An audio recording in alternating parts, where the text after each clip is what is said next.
ಎಲ್ಲರಿಗೂ ನಮಸ್ಕಾರ ಸ್ನೇಹಿತರೆ. ಎಲ್ಲರಿಗೂ ಈ ಒಂದು ರಹಸ್ಯ ಬಯಲು ಕಾರ್ಯಕ್ರಮಕ್ಕೆ ಸ್ವಾಗತ ಸ್ನೇಹಿತರೆ.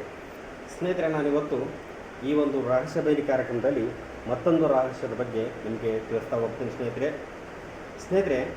ನಮ್ಮ ಭಾರತ ದೇಶದಲ್ಲಿ ಈ ಮುಕ್ಕೋಟಿ ದೇವತೆಗಳು ಅಥವಾ ಈ ಮುಕ್ಕೋಟಿ ದೇವರುಗಳು ಹೇಗೆ ಹುಟ್ಟಿಕೊಂಡವು ಮತ್ತು ಯಾರು ಹುಟ್ಟುಹಾಕಿದರು, ನಿಜವಾಗಲೂ ಈ ದೇವರುಗಳು ನಿಜವಾದ ದೇವರುಗಳ ಅಥವಾ ನಿಜವಾದ ದೇವರುಗಳ ಅಲ್ವಾ ಅಂತಕ್ಕಂಥದ್ದು ನಾನು ಕೆಲವೊಂದಿಷ್ಟು ವಿಚಾರಗಳನ್ನು ಈ ದೇವರುಗಳಿಗೆ ಸಂಬಂಧಪಟ್ಟಿರ್ತಕ್ಕಂಥ ಮತ್ತು ಈ ದೇವತೆಗಳಿಗೆ ಸಂಬಂಧಪಟ್ಟಿರ್ತಕ್ಕಂಥ ಕೆಲವೊಂದಿಷ್ಟು ಮಾಹಿತಿಯನ್ನು ನಿಮಗೆ ತಿಳಿಸ್ತಾ ಇದ್ದೀನಿ ಸ್ನೇಹಿತರೆ. ನಾವು ಇವತ್ತು ನಮ್ಮ ಭಾರತ ದೇಶ ಮುಕ್ಕೋಟಿ ದೇವತೆಗಳನ್ನು ಒಳಗೊಂಡಿರ್ತಕ್ಕಂಥ ಒಂದು ಧಾರ್ಮಿಕವಾಗಿರ್ತಕ್ಕಂಥ ದೇಶ ಸ್ನೇಹಿತರೆ. ಇಲ್ಲಿ ಅನೇಕ ಸಂಪ್ರದಾಯಗಳು, ಅನೇಕ ಆಚರಣೆಗಳು, ಅನೇಕ ಒಂದು ಏನಪ್ಪ ಅಂತಂದರೆ ಧರ್ಮಗಳು, ಜಾತಿ ಎಲ್ಲವೂ ಕೂಡ ಮತ, ಪಂಥ, ಅನೇಕ ಒಂದು ವಿವಿಧತೆಯಲ್ಲಿ ಏಕತೆ ಅಂತ ನಾವು ಹೇಳ್ತಾ ಹೋಗ್ತೀವಿ ಸ್ನೇಹಿತರೆ.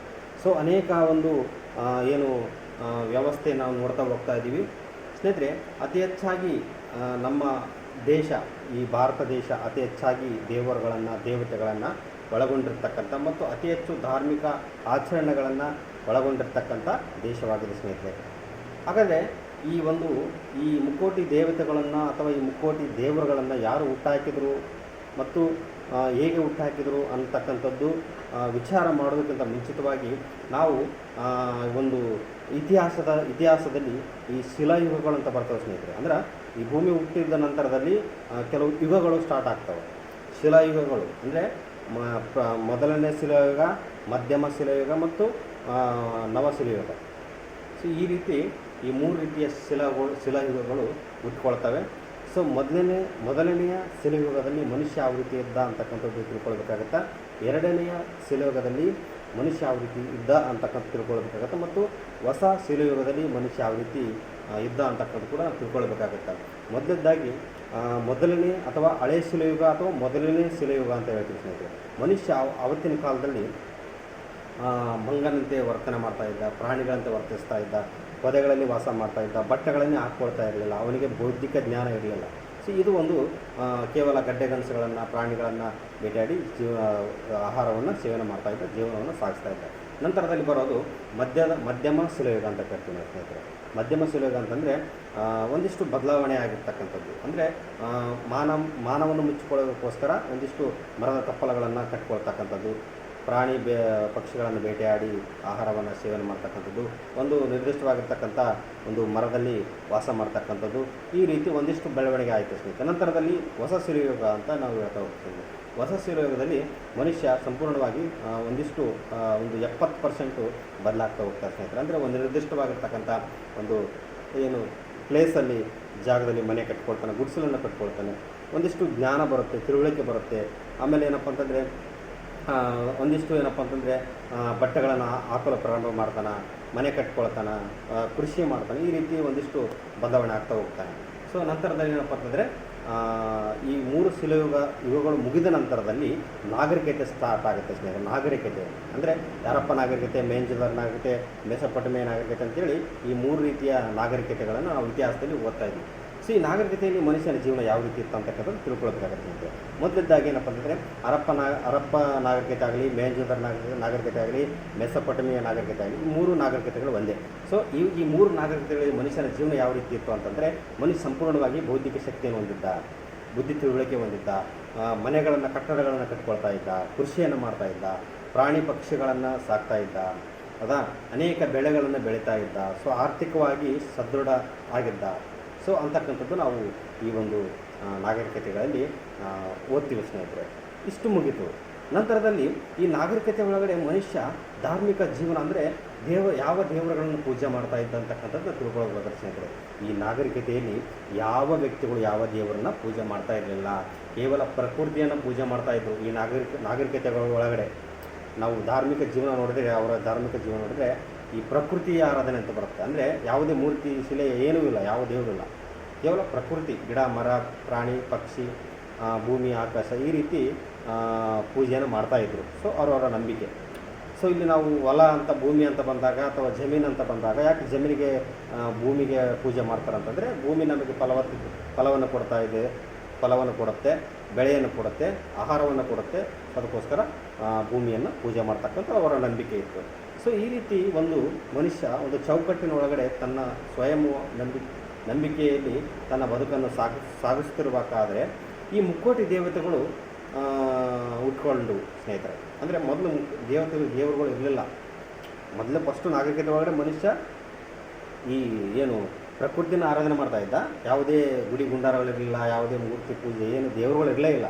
ಸೊ ನಂತರದಲ್ಲಿ ಏನಪ್ಪ ಅಂತಂದರೆ ಇವತ್ತು ನಾವು ಇತಿಹಾಸದಲ್ಲಿ ನೋಡ್ತೀವಿ ಹೌದಾ, ಪೋರ್ಚುಗೀಸರು, ಡಚ್ಚರು, ಇಂಗ್ಲೀಷರು ಹೌದಾ, ಅನೇಕ ಯುರೋಪಿಯನ್ನರು. ಸೊ ಅನೇಕ ಏನಪ್ಪ ಅಂತಂದರೆ ಏನು ಬೇರೆ ಬೇರೆ ದೇಶದಿಂದ ಬಂದು ನಮ್ಮ ದೇಶದಲ್ಲಿ ಆಡಳಿತ ಮಾಡಿ ನಮ್ಮ ದೇಶವನ್ನು ಲೂಟಿ ಮಾಡ್ಕೊಂಡು ಹೋಗ್ತಕ್ಕಂಥದ್ದು ನಾವು ಇತಿಹಾಸದಲ್ಲಿ ಓದ್ತೀವಿ ಸ್ನೇಹಿತರೆ. ಯಾವ ರೀತಿ ಡಚ್ಚರು, ಇಂಗ್ಲೀಷರು, ಏನು ಪೋರ್ಚುಗೀಸರು ಇವರೆಲ್ಲ ಬಂದು ಹೋದ್ರಲ್ಲ. ಸೊ ಇದೇ ರೀತಿ ಏನಪ್ಪ ಅಂತಂದರೆ ಈ ಯುರೋಪಿಯನ್ನರು ಅಂತ ಬರ್ತಾರೆ ಸ್ನೇಹಿತರೆ. ಯುರೋಪಿಯನ್ನರು ಅಂದರೆ ಯುರೋಪ್ ದೇಶದಿಂದ ಈ ಆರ್ಯನ್ನರು ಅಂತ ಹೇಳ್ತೀವಿ ನಾವು, ಯುರೋಪಿಯನ್ನರು ಅಂತ ಹೇಳ್ತೀವಿ. ಸೊ ಇವರು ಬರ್ತಾರೆ, ಬಂದುಬಿಟ್ಟು ಕೆಲವೊಂದಿಷ್ಟು 30% ಜನ ಹೋಗ್ಬಿಡ್ತಾರೆ, ಇನ್ನು 70% ಜನ ಇಲ್ಲೇ ಉಳ್ಕೊಳ್ತಾರೆ ಭಾರತದಲ್ಲಿ. ಅವರು ಬ್ರಿಟಿಷರು, ಪೋರ್ಚುಗೀಸರು ಅವರೆಲ್ಲ ಬಂದು ಹೋಗ್ಬಿಟ್ರು. ಡಚ್ಚರು ಇವರೆಲ್ಲ ಏನಪ್ಪ ಅಂತಂದರೆ ಬಂದು ಹೋಗ್ಬಿಟ್ರು. ಆದರೆ ಇವರು ಹೋದರು, ಆದರೆ 30% ಜನ ಮಾತ್ರ ಹೋದರು, ಇನ್ನು 70% ಜನ ಇಲ್ಲೇ ಉಳ್ಕೊಂಡ್ರು. ಸೊ ಇಲ್ಲಿ ಉಳ್ಕೊಂಡು ಏನು ಮಾಡಿದ್ರಪ್ಪ ಅಂತಂದರೆ ಗುಡಿ ಗುಂಡಾರಗಳನ್ನು ಕಟ್ಟಿದ್ರು, ಮುಕ್ಕೋಟಿ ದೇವರುಗಳನ್ನು ಸೃಷ್ಟಿ ಮಾಡಿದ್ರು, ಪೂಜೆ ಪುನಸ್ಕಾರಗಳನ್ನು ಸೃಷ್ಟಿ ಮಾಡಿದರು, ಹೋಮ ಹವನಗಳನ್ನು ಹುಟ್ಟು ಹಾಕಿದರು, ಆಚರಣೆಗಳನ್ನು ಹುಟ್ಟು ಹಾಕಿದರು, ಮನುಷ್ಯನಲ್ಲಿ ದೇವರು ಅನ್ನುವಂತಹ ಒಂದು ಭಕ್ತಿಯನ್ನು ಮೂಡಿಸಿದರು, ಭಯ ಭಕ್ತಿಯನ್ನು ಮೂಡಿಸಿದರು. ಮುಕ್ಕೋಟಿ ದೇವರುಗಳನ್ನು ಕಲ್ಲಿನಿಂದ, ಮರಗಳಿಂದ, ಮಣ್ಣಿನಿಂದ ದೇವರುಗಳನ್ನು ಆಕಾರಗಳನ್ನು ಮಾಡಿ ಆ ಒಂದು ಆಕಾರಗಳನ್ನು ಮಾಡಿ ಆ ಗೊಂಬೆಗಳಿಗೆ ಒಂದೊಂದು ರೀತಿಯ ದೇವರ ಹೆಸರನ್ನು ಕೊಟ್ಟು ಹೌದಾ, ಅದಕ್ಕೆ ಇಲ್ಲದ ಸಲ್ಲದ ಸುಳ್ಳು ಸುಳ್ಳು ಪುರಾಣ ಕಥೆಗಳನ್ನು ಸೃಷ್ಟಿ ಮಾಡಿ ಇವತ್ತು ಉದಾಹರಣೆಗೆ ಹೇಳ್ಬೇಕಂತಂದರೆ ಆಂಜನೇಯ, ಶಿವ, ಪಾರ್ವತಿ, ಆಮೇಲೆ ಏನಪ್ಪ ಅಂದರೆ ಕೃಷ್ಣ, ರಾಮ, ಈ ಥರ ಎಲ್ಲ ದೇವರುಗಳನ್ನು ಅವರು ಕಾಲ್ಪನಿಕವಾಗಿ ಸೃಷ್ಟಿ ಮಾಡಿದರು. ಯಾರು? ಆರ್ಯನ್ನರು, ಯುರೋಪ್ ದೇಶದಿಂದ ಬಂದಿರತಕ್ಕಂಥ ಆರ್ಯನ್ನರು. ಅಂದರೆ ಬೇರೆ ದೇಶದಿಂದ ಬಂದಿರತಕ್ಕಂಥ ವಿದೇಶಿಗರು ಅಂತ ಹೇಳ್ಬೋದು ಸ್ನೇಹಿತರೆ. ಇವರೆಲ್ಲ ಬಂದ್ಬಿಟ್ಟು ಏನಪ್ಪ ಅಂತಂದರೆ ಈ ರೀತಿ ಇಂತಹ ಒಂದು ನಮ್ಮ ಜನ ಏನು ದ್ರಾವಿಡ ಮೂಲ, ಇಲ್ಲಿನ ನಾವು ಏನಿದೀವಲ್ಲ ದ್ರಾವಿಡ ಮೂಲ ಅಂತ ಹೇಳ್ತೀವಿ ನಾವು, ಮೂಲದವರು, ನಾವು ದ್ರಾವಿಡ ಮೂಲದವರು, ಅವರು ಆರ್ಯನ್ನರು. ಸೊ ನಾವು ಪ್ರಕೃತಿಯನ್ನು ಆರಾಧನೆ ಮಾಡ್ತಾ ಇದ್ವಿ. ಅಂಥ ಸಂದರ್ಭದಲ್ಲಿ ಈ ಆರ್ಯನ್ನರು ಬಂದು, ಯುರೋಪಿಯಿಂದ ಆರ್ಯನ್ನರು ಬಂದ್ಬಿಟ್ಟು ಈ ಒಂದು ಮೂರ್ತಿ ಒಂದು ಆರಾಧನೆ ಅಥವಾ ಮೂರ್ತಿಗಳನ್ನು ಸೃಷ್ಟಿ ಮಾಡಿದ್ರು, ಈ ಮುಕ್ಕೋಟಿ ದೇವರುಗಳನ್ನು ಸೃಷ್ಟಿ ಮಾಡಿದ್ರು, ಇಲ್ಲದ ಸ್ಥಳದ ಸುಳ್ಳು ಸುಳ್ಳು ಏನಪ್ಪ ಅಂತ ನಂಬಿಕೆಗಳನ್ನು ಬಿತ್ತಿದ್ರು, ತಮ್ಮ ಸ್ವಾರ್ಥಕ್ಕೋಸ್ಕರ ಆಚರಣೆಗಳನ್ನು ಹುಟ್ಟು ಹಾಕಿದರು, ಅನೇಕ ರೀತಿ ಏನಪ್ಪ ಅಂತ ಜನರಲ್ಲಿ ಮೌಢ್ಯಗಳನ್ನು ಬಿತ್ತಿದ್ರು. ಈ ರೀತಿ ಮಾಡ್ತಾ ಬಂದರು. ಸೊ ಅಪ್ಪ ಹಾಕಿದ ಹಾಲನ್ನ ರೀತಿಯಲ್ಲಿ ನಮ್ಮ ಜನ ಅವ್ರು ಯಾವತ್ತು ಏನು ಮಾಡಿದ್ರು ಅದನ್ನೇ ನಿಜ ಅಂತ ನಂಬ್ಕೊಂತ ಪ್ರಶ್ನೆ ಮಾಡಿದ್ರೆ ನಂಬ್ಕೊಂಡು ಬರ್ತಾ ಇದ್ದಾರೆ. ಈಗಲೂ ಕೂಡ ಅದೇ ದೇವರುಗಳನ್ನು ಸೃಷ್ಟಿ ಮಾಡ್ತಾರೆ. ಆದರೆ ಅವು ಯಾವ ಕೂಡ ನಿಜವಾದ ದೇವರುಗಳಲ್ಲ. ಇವತ್ತು ದೇವಸ್ಥಾನದಲ್ಲಿ ಇರ್ತಕ್ಕಂಥ ಒಂದು ಕಲ್ಲು ಒಂದು ನಿರ್ಜೀವ ವಸ್ತು ಅದು, ಹೌದಾ, ಅದಕ್ಕೆ ಜೀವ ಇಲ್ಲ. ಸೊ ಅದನ್ನು ಆಕಾರವನ್ನು ಕೊಟ್ಟಿರ್ತಕ್ಕಂಥದ್ದು, ಅದಕ್ಕೊಂದು ಹೆಸರು ಕೊಟ್ಟು ಆಕಾರ ಕೊಟ್ಟು ಅದಕ್ಕೊಂದು ಪುರಾಣ ಕಥೆಯನ್ನು ಸೃಷ್ಟಿ ಮಾಡಿದ್ರಲ್ಲಿ ಉದಾಹರಣೆ ರಾಮ ಒಬ್ಬ ಕಾಲ್ಪನಿಕ ವ್ಯಕ್ತಿ, ಹೌದಾ. ಸೊ ರಾಮ ನಿಜವಾದ ದೇವರಲ್ಲ, ನಾವು ಅರ್ಥ ಮಾಡ್ಕೊಳ್ಬೇಕು. ಇಲ್ಲಿ ರಾಮನಂತ ಒಬ್ಬ ವ್ಯಕ್ತಿಯನ್ನು ಸೃಷ್ಟಿ ಮಾಡಿದ್ರು, ಆಕಾರವನ್ನು ಸೃಷ್ಟಿ ಮಾಡಿದ್ರು, ಅದಕ್ಕೊಂದು ಹೆಸರು ಕೊಟ್ಟು ಅದಕ್ಕೊಂದು ಪುರಾಣ ಕಥೆಯನ್ನು ಬರೆದು ರಾಮಾಯಣದಲ್ಲಿ ಸೇರಿಸಿದ್ರು. ನಂತರದಲ್ಲಿ ಆಂಜನೇಯ ಅಂತ ಬಂದ. ಆಂಜನೇಯದ ಹೆಸರು ಒಂದು ಆಂಜನೇಯ ಕೋತಿ. ಇವತ್ತು ನಾವು ಮಂಗಗಳನ್ನು ನೋಡ್ತಾ ಇದ್ದೀವಿ. ಸೊ ಮಂಗನ ರೀತಿಯಲ್ಲಿ ನೋಡಿಬಿಟ್ಟು ಮಂಗನ ರೀತಿಯಲ್ಲಿ ಆಕಾರವನ್ನು ಮಾಡಿ ಕಲ್ಲಿನಿಂದ ಸೀದಾ ಆಂಜನೇಯ ಅಂತ ಹೇಳ್ಬಿಟ್ಟು ಹೆಸರು ಕೊಟ್ಟು ಅದಕ್ಕೆಲ್ಲ ಸಲ ಸುಳ್ಳು ಸುಳ್ಳು ಪುರಾಣ ಕಥೆಗಳನ್ನು ಸೃಷ್ಟಿ ಮಾಡಿ ರಾಮಾಯಣದಲ್ಲಿ ಅಂತಕ್ಕಂಥ ಒಂದು ಗ್ರಂಥದಲ್ಲಿ ಸೇರಿಸಿರುತ್ತೆ. ಇದನ್ನು ನಾವು ನಿಜ ಅಂತ ಇಲ್ಲಿವರೆಗೂ ನಂಬ್ತಾ ಬರ್ತಾ ಇದ್ದೀವಿ. ಸೊ ಅವರವರ ನಂಬಿಕೆ ಇಲ್ಲ ಆದರೆ ನಾವು ಬೇಡ ಅನ್ನೋಲ್ಲ. ಆದರೆ ಯಾವ್ದು ಸತ್ಯ ಇದೆಯೋ ಅದನ್ನು ನಂಬಿಕೆ ಅಂತ ಅನ್ನೋಣ. ಯಾವುದು ಸುಳ್ಳು ಇದೆಯೋ ಅದನ್ನು ಮೂಢನಂಬಿಕೆ, ಅದು ಸುಳ್ಳು ಅಂತ ಅರ್ಥ ನಾವು ತಿಳ್ಕೊಳ್ಳಬೇಕಾಗುತ್ತೆ. ಸೊ ಎಲ್ಲವನ್ನೂ ನಂಬಿಕೆ ಅಂತ ಹೇಳೋಕ್ಕಾಗಲ್ಲ. ಸೊ ಆದ ಕಾರಣ ಸೊ ನಿಮ್ಮ ನಂಬಿಕೆ ಇರಲಿ, ಆದರೆ ಮೂಢನಂಬಿಕೆ ಬೇಡ, ಆಚರಣೆಗಳಿರಬೇಕಾದ್ರೆ ಮೂಢಾಚರಣೆ ಬೇಡ ಅಂತಕ್ಕಂಥ ಮಾತನಾಡ್ತಾ ಈ ರೀತಿ ಅವರು ಶ್ರೇಣೀಕೃತವಾಗಿ ಒಂದು ನಮ್ಮ ಭಾರತ ದೇಶದಲ್ಲಿ ಈ ಆರ್ಯನ್ನರು ಬಂದು ಯುರೋಪ್ ದೇಶದಿಂದ ಆರ್ಯನ್ನರು ಅಂತ ಬರ್ತಾರೆ. ಅವರು ಇಲ್ಲಿ ನೆಲೆಸ್ತಾರೆ. ಸೊ ಅವರೇ ಈ ಮುಕ್ಕೋಟಿ ದೇವರುಗಳನ್ನು, ಈ ಸಂಪ್ರದಾಯಗಳನ್ನು, ಈ ಒಂದು ಏನು ಧಾರ್ಮಿಕ ಆಚರಣೆಗಳನ್ನು, ಹೋಮ ಹವನಗಳನ್ನು, ಈ ದೇವರು ಆ ದೇವರು ಈ ದೇವರು ಅಂತೇಳಿ ಸೃಷ್ಟಿ ಮಾಡಿದ್ರು ಸ್ನೇಹಿತರೆ. ಇನ್ನೆಲ್ಲೂ ಕೂಡ ಏನಪ್ಪ ಅಂತಂದರೆ ನಮ್ಮ ದೇಶದಲ್ಲಿ ಸೃಷ್ಟಿ ಮಾಡಿದ್ರು. ಇಲ್ಲದಿರತಕ್ಕಂಥ ದೇವರುಗಳನ್ನು ಹುಟ್ಟು ಹಾಕಿದ್ರು. ಈ ಮೂರ್ತಿ ಪೂಜೆಯನ್ನು ಜಾರಿಗೆ ತಂದರು. ಇವರು ಯುರೋಪಿಯನ್ನರು, ಆರ್ಯನ್ನರು, ಈ ಬ್ರಾಹ್ಮಣವಾದಿಗಳು, ಈ ಪುರೋಹಿತಶಾಹಿಗಳು ಅಂತೆಲ್ಲ ಕರಿತೀವಿ ಸ್ನೇಹಿತರೆ. ಸೊ ಇಂತಹ ಒಂದು ಏನಪ್ಪ ಅಂದರೆ ವ್ಯವಸ್ಥೆಯಲ್ಲಿ ನಾವು ಇವತ್ತು ಇದೀವಿ ಸ್ನೇಹಿತರೆ. ಸೊ ಪ್ರತಿಯೊಂದನ್ನು ಎಲ್ಲರೂ ಪ್ರಶ್ನಿಸಬೇಕಾಗುತ್ತಾ, ಯಾವುದನ್ನು ಅತಿ ವೇಗವಾಗಿ ನಂಬಬಾರ್ದು ನಾವು, ಹೌದಾ.